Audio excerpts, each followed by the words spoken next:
Hi, I'm Nathan East, and today we're going to go over fundamentals in bass playing. Glad to have you with us with your basses, and first of all, we'd like to tune up. First, we'll start with the G string.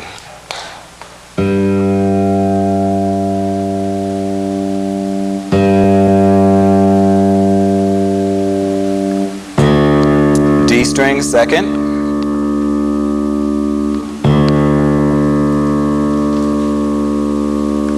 Next, the A string.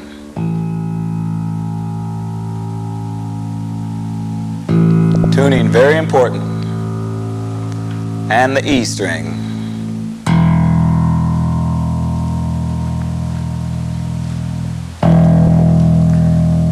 And for those of you with 5-string basses, the B string. It's the low B string.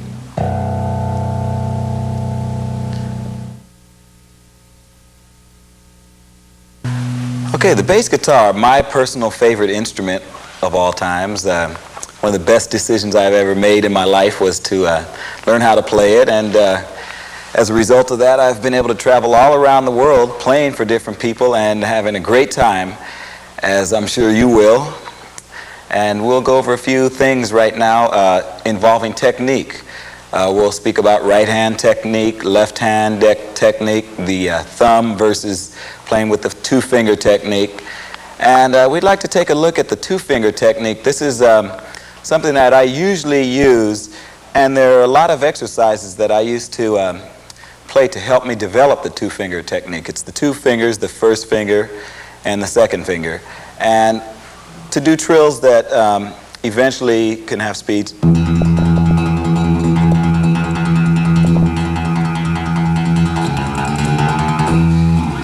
What I used to do is practice very slowly, and we can take a look at a closer look at this exercise. Starting out very slowly, alternating fingers, noticing the difference between the sound when you play it soft or play it hard or use your nails. Now keep it as even as possible and gradually speed up. It's always a good idea to practice with a metronome. Get that solid click going and eventually speed it up.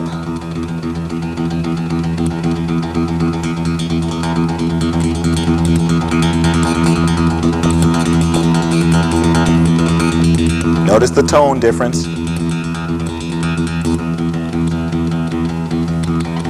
Closer to the bridge, tighter, closer to the neck.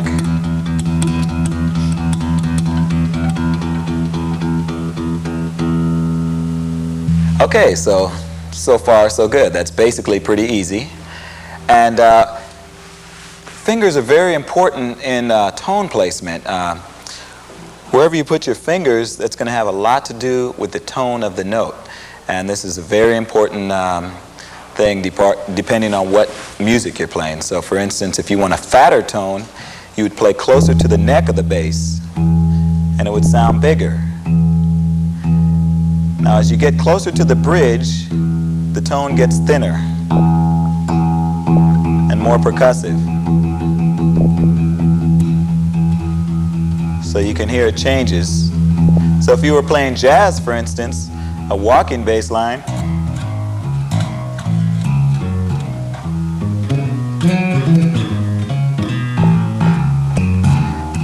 you would play closer to the neck.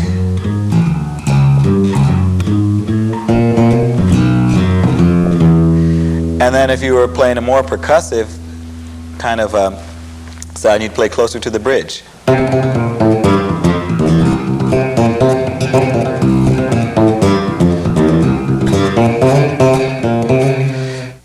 Then there's yet another dimension to the tone that you can get, and that's by using a little bit of your fingernail as a pick. So there's the sound of just your finger, but then there's the sound of your fingernail. And we use this on records often where we want the bass to sound sort of like a guitar, where it can be.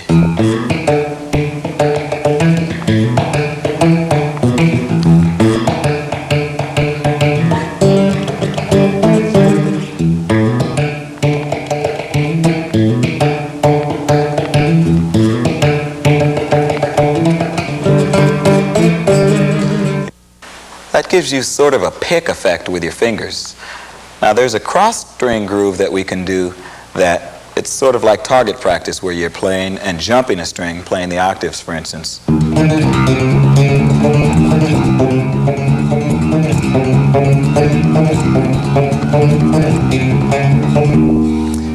what that does is just helps your accuracy, and we can take a closer look at that. It's always good to start slowly and increase your speed.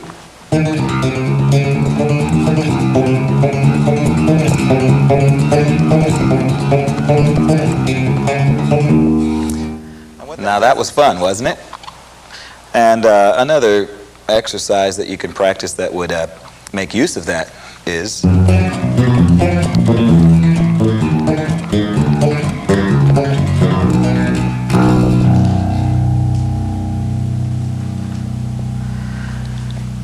okay, next we'd like to work on the left hand technique. Now that you have the right hand pretty well worked out, there are a few exercises that are just good to do, and we'll do some together.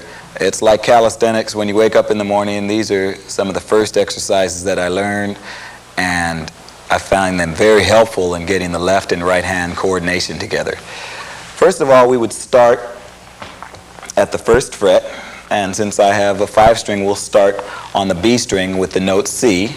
And what we're going to do is alternate fingerings. We're going to go across the neck of the bass, starting with the first 2 fingers.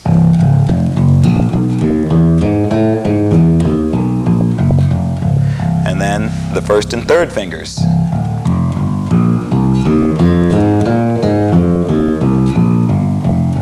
And then fingers 1 and 4.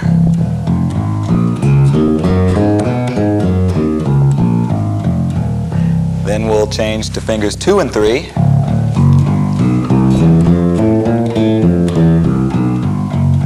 And 2 and 4.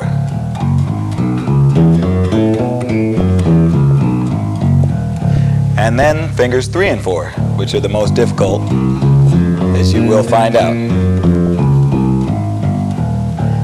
So the exercise sounds like this, and we should all do it together, at first slowly and increase the speeds.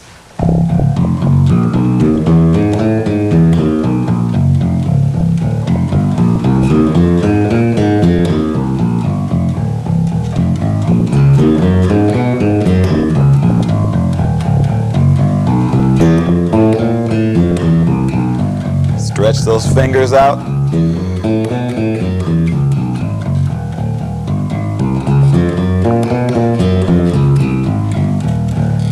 Okay, Jane Fonda would be proud of you. Now we're going to do it a little faster.